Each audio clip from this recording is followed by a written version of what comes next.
Welcome to video number 3 in module 11, and this video is entitled A Mind, Body, Spirit Approach to Happiness. Okay, so now let's take a look at some of the things that I think are not only likely to promote happiness on a consistent basis, but will help you and your clients to awaken as well.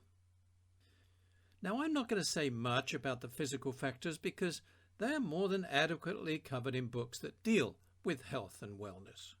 Obviously, it's difficult to be really happy if you're sick or in physical pain. There are also lots of other books out there that teach you how to take better care of your health and all those kinds of things.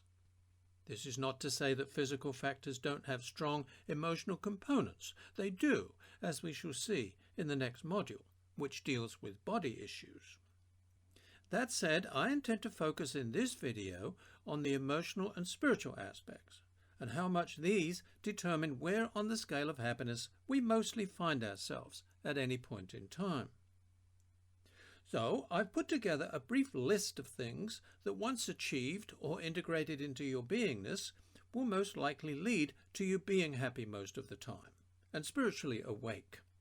Interestingly, most of these things are identical to what the Dalai Lama prescribes in his book, as we've said before.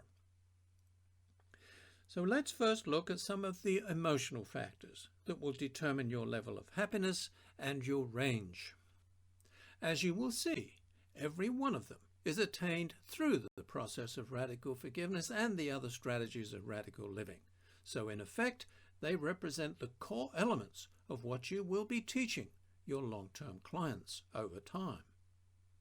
If you can get your clients to where they are aligned with each of these objectives, you will have transformed their lives, no question about it. For you then, and your clients, it means the following. Number 1 is being free of bitter resentments, hurts, and old grievances. Number 2, being free of long-standing regrets and disappointments. Number 3, being willing to feel what you feel and able to express it appropriately.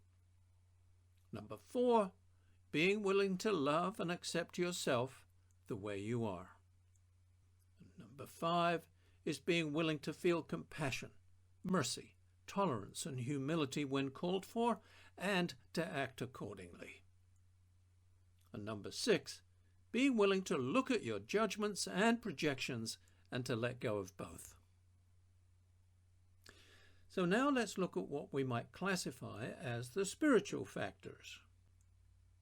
Number 1, being grounded in a world view and paradigm of reality that works for you. Now hopefully that worldview will be radical forgiveness if the person is working with us, but it may be different. The essential thing is that it's right for them. Second, being in the love vibration as much of the time as possible. Third, being able to go inside and connect to your own inner landscape. Fourth, being able to feel the presence of a higher power operating in your life. Fifth, being able to live in the human world and the spiritual world simultaneously.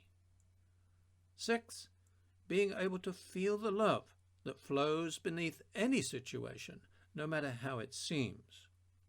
This one is very much supported by the radical transformation strategy. And the 7th, being in balance, accepting both male and female energies within. And finally, the 8th, being able to see the divinity in another and accept them the way they are. So just imagine what it would be like to have gained mastery over all these aspects of what it means to be awakened and happy. Your vibration would be so darn high you'd naturally become fully fledged as a modern-day mystic, a luminary, a beacon of light for others to look to for guidance and spiritual sustenance.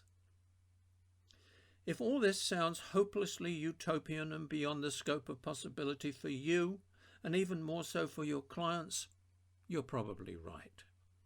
Without the kind of training and support we offer here, I doubt anyone could do it alone. But like life in general, the awakening process is a journey, not a destination.